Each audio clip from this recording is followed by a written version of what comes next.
Well, hello there, and welcome to the Dana Spencer Show, where we talk about building relationships, solving problems, quitting corporate, and the freedom to walk in your God given purpose. So, how are we feeling today? I hope you're feeling amazing. You've got the activity of your limbs. This is the day that the Lord hath made. Let us rejoice and be glad in it. And I hope you are super glad today because I'm super glad. And usually I have an amazing guest with me on the Dana Spencer Show. But you know what? Today we're doing something a little bit differently. So I was just in Columbus, Ohio, where I attended the Your Time Is Now conference with Roy Hall Jr. Shout out to Roy Hall, his third annual conference. It was amazing. And the thing that I noticed the most is the brotherhood with the Ohio State University players.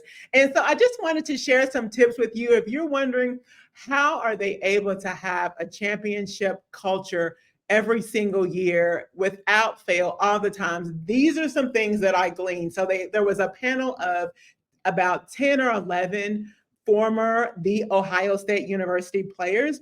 And these were some of the things that I was able to glean from the Brotherhood. So, number one, they have a mindset of we over me, we over me. And I know a lot of this might be cliche-ish. I know a lot of this may be something that you're already familiar with, but how much are you really doing it? How much are you living it? Do you really believe in everybody else's needs before your own? And I'll be completely honest and transparent. This is hard. Like, it's hard to put, for some people, it comes easier than others. I believe that putting other people's needs before your own can be tricky. But obviously, with the Ohio State, that is something that they develop them into doing. So the question then would be, for your team, for your culture, what are you developing? Are you developing a culture of championship minded people? Or are you just accepting average as the way that it has to be? I challenge you to transform that mindset of,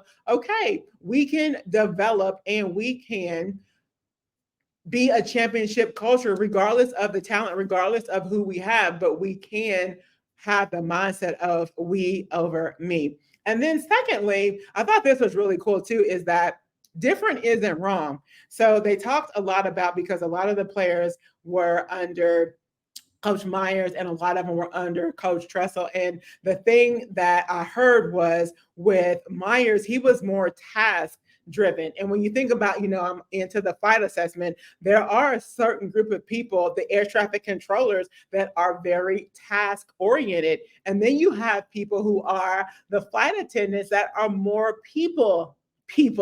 And that would be Tressel. He was all about relationships. At one point, they talked about how a requirement when Tressel was in leadership there was that they had a form that they had to fill out where they had to know everybody, every player on the team, where they were from, their high school, their family members' names. Like, it was incredible. And so you can imagine getting to know your players at that level, as well as they were extremely strategic in terms of who even roomed together when they were traveling. So, how big is relationships as it relates to your team? Because we all know, if I'm the quarterback and I'm beefing with the wide receiver, am I going to throw it to the person I'm supposed to throw it to? If I'm beefing with them, I might not do that. So making sure relationships are at the focal point of everything that you do, because at the end of the day, and I think Tressel said this best, was, at the end of the day, what are the players doing after they leave the field? Like, what are his players doing now? And that was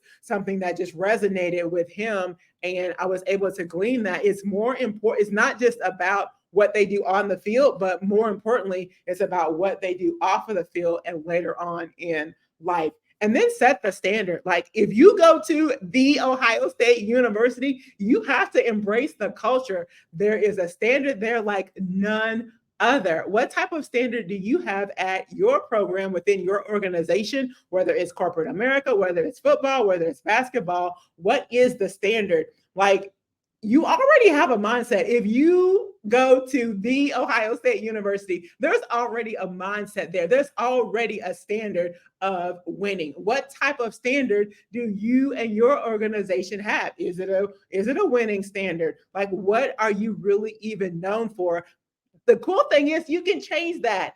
You can change your culture so that you too have a winning standard as well. And then success isn't perfect. When you climb that mountain of success, or you make it to the championship, or you win the national championship, or whatever that thing is, it looks different. So make sure you are targeting for the right things, and you're keeping the main thing, or else the success when you get there might not be what you expected. So make sure that you're focusing on what really matters. And the common denominator was always people. They love people. They put people first. It's all about relationships. That was incredible. And that was obviously just the line that just connected everybody, was their focus on people and one another. And then know your personnel. So I talked about that earlier, how well they know one another, asking about their family members. How's your mom doing? How are things going in your life? Really caring about the other person. How good are you with that? Because there's a group of people that are like, you don't need to know all that. But at the end of the day, the more you know about somebody and the more you can relate to them and their situation, because we do a horrible job. We judge other people. Let's put it all the way out there. We already prejudge other people. And just by looking at someone's outside, you might think you know them. But at the end of the day, there's so much more going on the inside. And once you get to know people, then once you understand them, then you begin to treat them better and differently. And then you have a bond that is like none other, like the Ohio State Brotherhood. And then somebody said, one of the people on the panel, there were so many, and I didn't know all of the players, but one person said this, and I just thought it was incredible, is that obviously football is the game of inches. And so there's just a fine line between good and great. Think about that. There are just so many people that are not willing to do just a little bit more.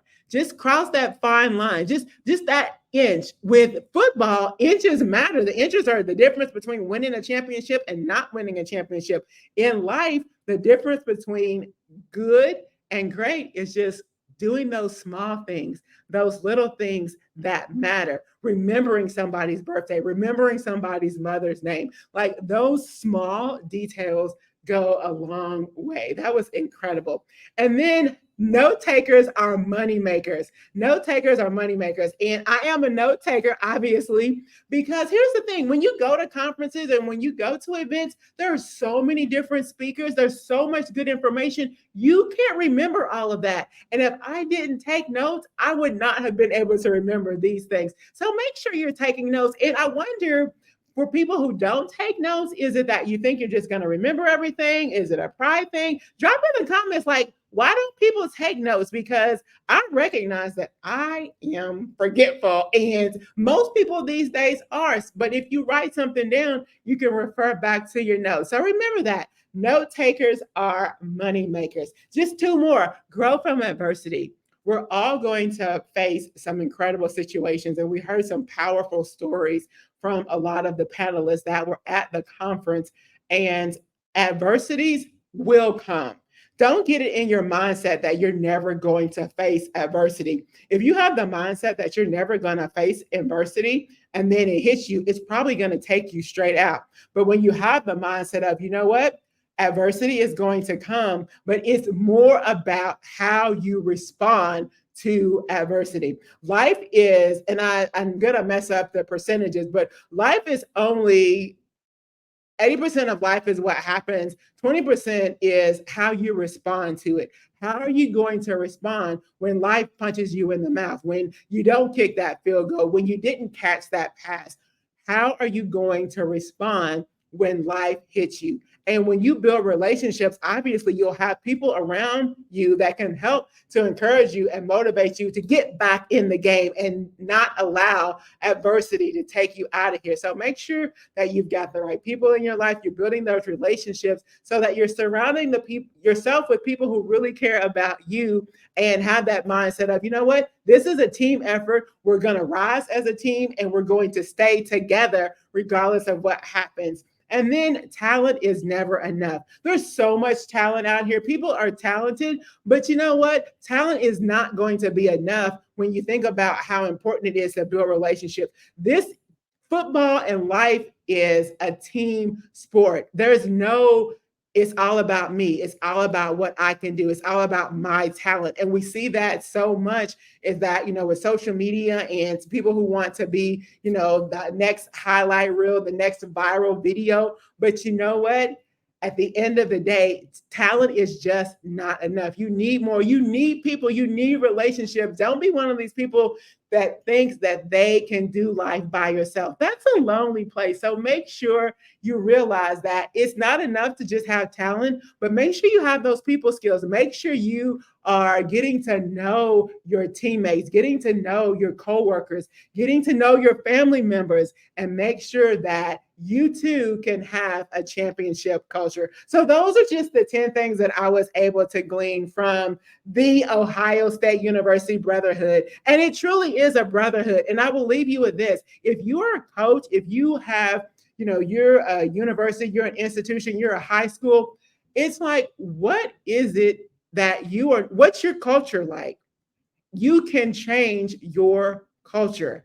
Make sure that you are loving on people, that you're relating to people so that you too can have the culture and the relationships that are going to be the most critical thing after the game. It's not enough to just be like, okay, this season, last season, next year. Make sure that you're keeping people as your primary focus so that at the end of the day, when the last field goal is kicked, that you still have relationships with people. So this is Dana Spencer, a little bit different, but I just wanted you to glean, just like I was able to glean from the Ohio State University and the Brotherhood. So make sure that you have a organization that thrives on relationships and putting people first, because at the end of the day, it's the people that matter the most. So that's all I got for you. Thank you so much for tuning in to the Dana Spencer Show.